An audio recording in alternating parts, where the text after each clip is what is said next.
There is a strange paradox in human life that very few are willing to admit. That the more desperately we try to grasp at happiness, meaning, or certainty, the more they seem to slip through our fingers. Fyodor Dostoevsky, the Russian novelist often described as one of the deepest explorers of the human soul, knew this paradox well. His writings are filled with characters who embody the endless struggle between wanting to control life and realizing, painfully, that life refuses to be controlled. The paradox of trying. At first, this idea feels counterintuitive. We are told from a young age that if we work hard, stay disciplined, and pursue goals relentlessly, we will eventually get what we want. And yet, as Dostoevsky observed, reality does not always reward our efforts in such a clean and linear way. The harder we try to chase happiness, the more elusive it becomes. The more we attempt to silence our anxieties, the louder they seem to echo. And the more we attempt to force meaning into our existence, the more meaningless life can feel. Why? Because the act of straining, of grasping, exposes a deeper truth, that we are not in full control. Perhaps the clearest example of this paradox appears in Dostoevsky's work, Notes from Underground.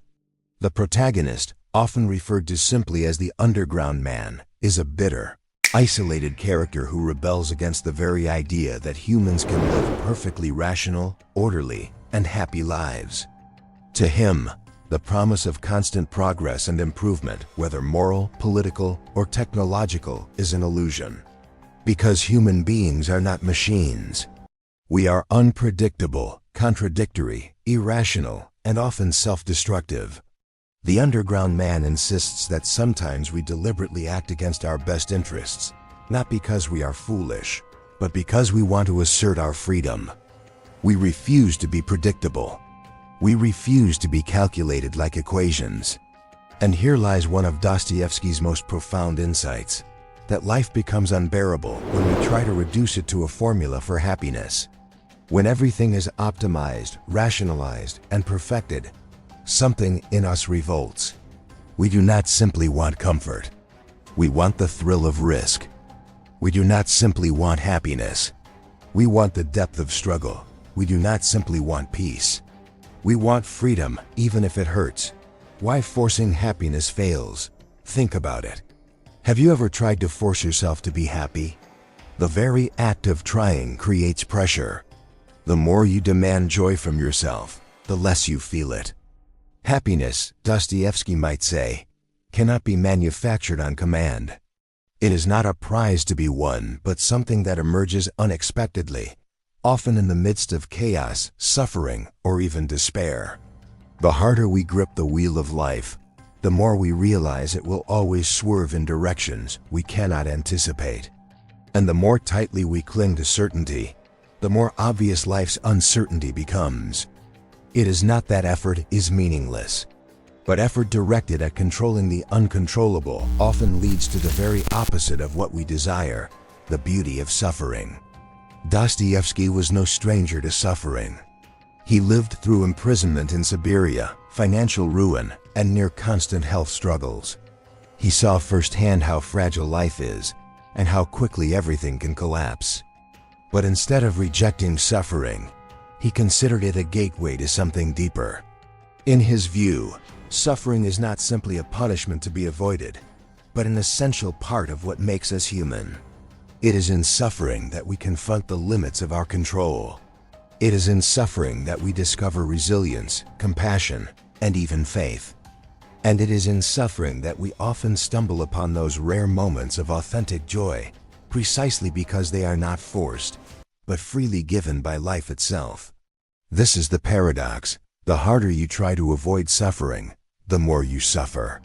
But when you accept suffering as inevitable, it softens, and something meaningful can emerge from it. So what does Dostoevsky's philosophy suggest we should do? Should we stop trying altogether?